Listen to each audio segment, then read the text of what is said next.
Hi, I'm Stephen Goldsmith, and welcome to HOMotivation, the podcast for busy, successful gay men who refuse to put their bodies last. On this show, I sit down with high-performing gay men, entrepreneurs, creatives, and professionals who are not only building careers, but they're navigating life and still making fitness a priority, but not for perfection or approval, for longevity, confidence, and self-respect. I mean, I've been very lucky to work in spaces where it's been very accepted. Except for that one case, which was wild because I was like, I am in musical theater. Right. Like, there's no gayer space, you know? Hey, girl. But like also I've been working in fitness for quite a while. And there's always this joke that we have that and this is obviously, a stereotype, which is, I'm not promoting this and saying that this is the way that it always is blanket wise, but for a lot of the fitness industry, the personal trainers, the one-on-one trainers are usually the more straight guys, and the group fitness instructors are the ones who are more flamboyant because there's also this performative quality, right? And there's a lot of gay men who go through performing in theater and whatnot as a way to be able to express themselves because there's not a space to do that, or there wasn't outside of it. Gives you permission, right? So like, getting to perform in front of a group of people with group fitness, that's a different scenario. Yes. But I've always been part of either performing or being in the fitness space as like a group fitness instructor, or now leading a lot of group fitness initiatives working for Equinox. I've been very fortunate to be in spaces that are very accepting. Not everybody has that. Not everyone has the same corporate experience that I have. No, they don't. And what I invite people to do is, a lot of the stuff you were asking before about sort of how does it play out in people, and do I notice a difference in sort of the performativity of masculinity, or just even sort of trying to fit in, right? And a lot of one way to kind of identify how you in particular might be performing and may not even know it is to think back to a memory in childhood where you might have made a decision, or a decision was made about you that you somehow didn't belong, or the way that you acted wasn't okay. So like, for example, there used to be this game called wall ball. I grew up on the East Coast. I don't know if it's I don't know if everybody had that, or it was just like in Philly. I don't know, but whatever. We played wall ball. Just take a tennis ball, throw it on the wall, bounce back. There's like a bunch of people playing. You can't get hit by the ball, but you want to catch the ball and then throw it back on the wall, right? And at recess, playtime in the schoolyard, I pretty much never was playing wall ball or any ball sport. I was chilling with the girls up on the other side of the yard. But one day I was like, you know what? I want to go and play with the boys. I'm gonna like, hey, can I play with you guys? Yeah. Like, yeah, sure. And I was a weird kid. I was how I am now, but I was just younger. Shocking. So anyways, I'm like, yeah, I want to play with you guys. And literally they threw the ball and it smacked me right in the head. Like, I didn't have a chance to I was in the game for like 5 seconds, and I was like so embarrassed. And I was like, no, you didn't do it right. I didn't even know how to play. I don't know how I wouldn't even know if somebody did it right or wrong. But and they were like, oh my gosh, you suck. We don't want to play with you. And like, they kicked me out of the game. And from that moment, I made a decision as a kid that you don't want to play with me. That boys don't want to play with me, that I'm not like the boys, that I'm not good enough to play with and hang with the boys, right? And I carried that and internalized that, and it went into my subconscious for years. And it took, going through a particular leadership program several years ago for me to realize that moment had me making decisions as a second grader for decades. We are just children in these adult meat suits. Yes. And so if there's one thing that people can take from this conversation is to do a little bit of work on yourself to decide, like, do you want to be a leader that's leading as a 10-year-old or as the person who has all of the experience and the accolades and the accomplishments that you work so hard to have, and lead from that place and that person? And in order to do that, you got to do the self work. And that's a big part of what relaxed leadership is about. It's about doing that self work so that you can lead from who you are and also the leader that you're becoming. So that you're not looking through everything through all of these different lenses. You can like pull those away and you can actually be who you are and show up in your own power instead of stopping yourself and second guessing yourself and not listening to your instincts. Because I think most people have good instincts. We just have all the noise surrounding it. So much noise. We have all the noise in here. Totally. Like, and then out here. Yes. I caught myself yesterday. Maybe this is silly, but even with my dog, like she was having some like tummy issues and getting nauseous. And I had this thought of like, oh, I want to give her this treat. And like immediately my thought was like, well, maybe you shouldn't do that because it might make her stomach upset. And then I started rationalizing and I just kind of let that thought go. And I went to go grab the treat and I was like, Steven, you're not listening to your initial instinct. Your instinct initially, your gut reaction right away was, let's hold off on that. And I had to have a conversation with myself not to go forward with that. And I know this sounds so silly because it was just yesterday, but I did have this moment, which I think everything happens for a reason. There's a reason we're having this conversation now and today. But I took a moment and I was like, that's what I do in my life. That's what I do with everything. I have these thoughts that come up and I immediately rationalize and overthink and stress about it and can't make the decision when the answer was right there from the very beginning. I hear you. It's just listening to that internal voice, that instinct, right?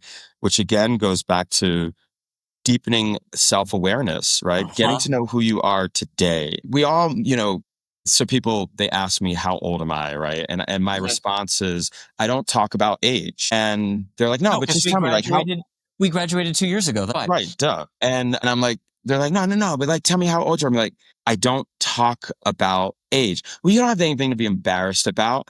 I didn't say I'm embarrassed. I'm not embarrassed at all about my age. That's not what I said. I don't talk about age. Age to me is irrelevant. It's about the experiences that we've had and that we allow ourselves to have. It's about how much we push ourselves to be more of who we are. There's a person who could be 25 years old who's seen more of the world than an 85-year-old, right?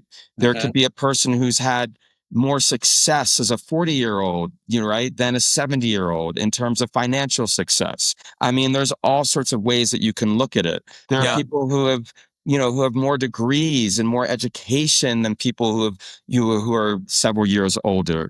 To me, it's not about age. I mean, I have friends, they tell me their ages and I forget all the time.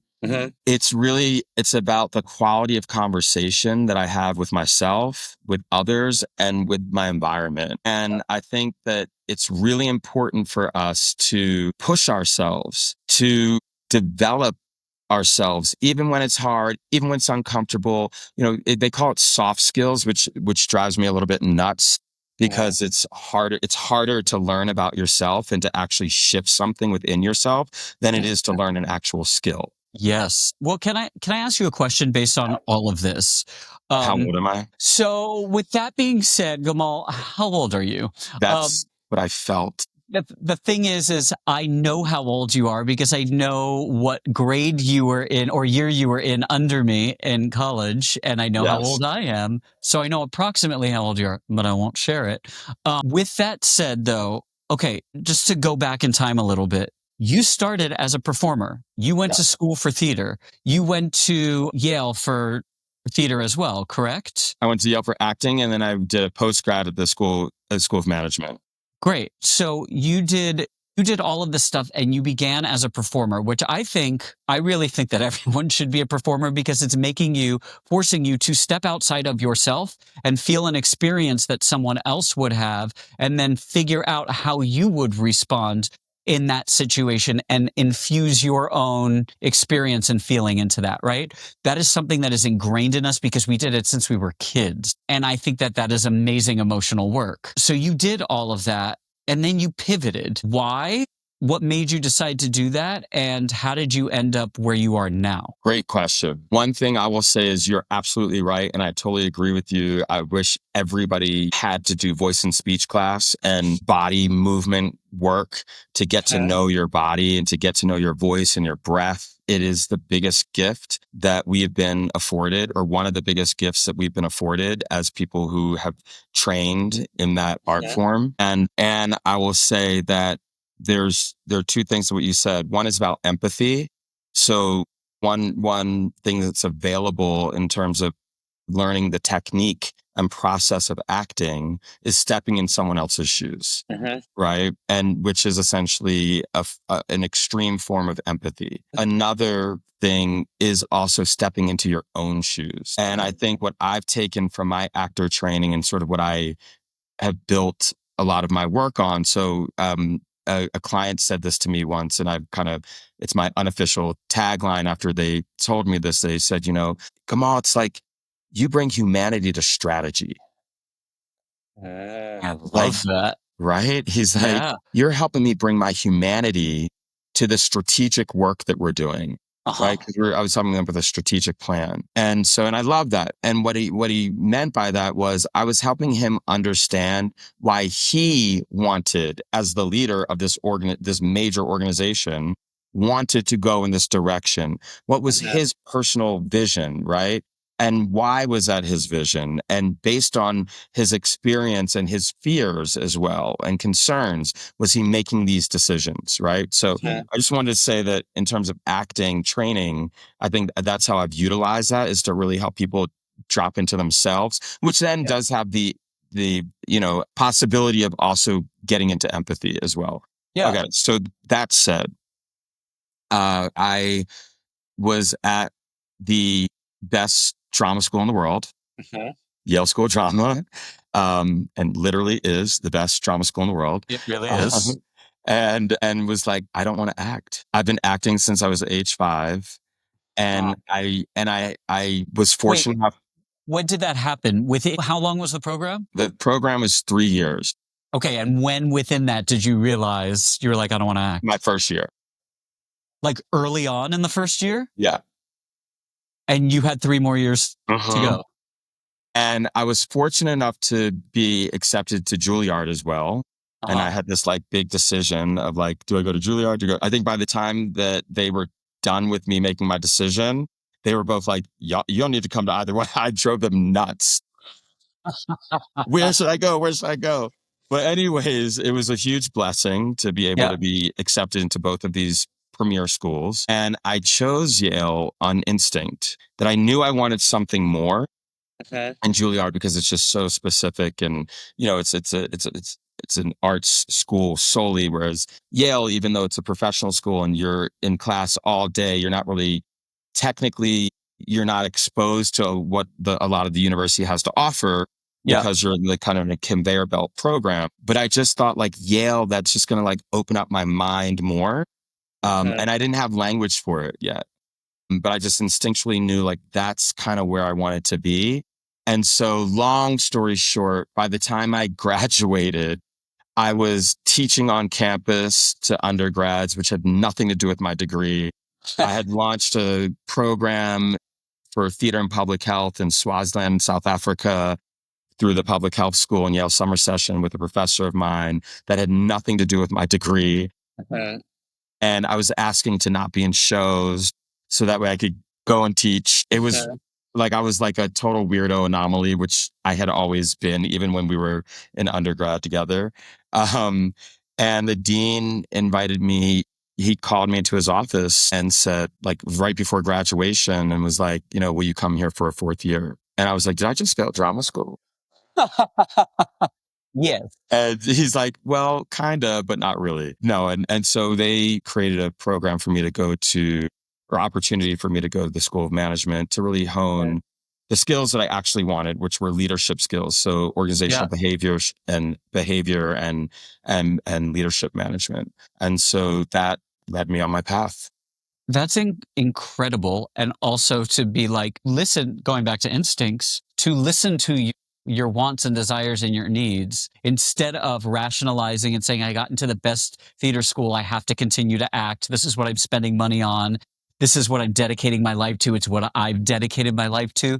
Things can change. Because Right. people ask me all the time too, well, do you miss it? Why did you leave theater? And I was like, yeah, there are times I miss it. And there's, a little space in my heart for it where I will always feel a little bit of void when not doing it. But that doesn't mean that I can't do it Right. in a way that is not in the professional realm. Talk about the stress, all of that stress that goes with being an actor and trying to make your way through that world. The business side of it, for me also, the 8 shows a week got very, very tiresome.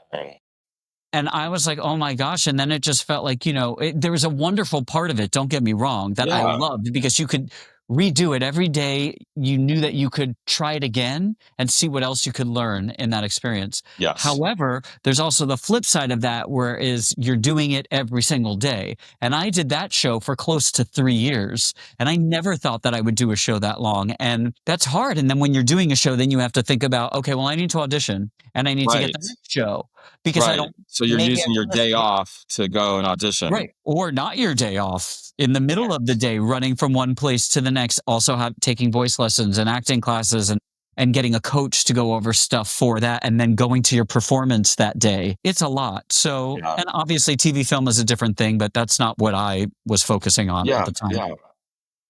I just love that you've been able to take your skill set and really utilize it. I like to tell people all the time, like, if you ever want to hire someone, you should always hire an actor, because an actor is very malleable and can adapt to any environment. And we have more of a skill set than you think we do, even though our BFA is in musical theater. Exactly. Or theater, right? Like, you can adapt. Well, and you can act like you can do something. You can, and confidence is such a big part of it.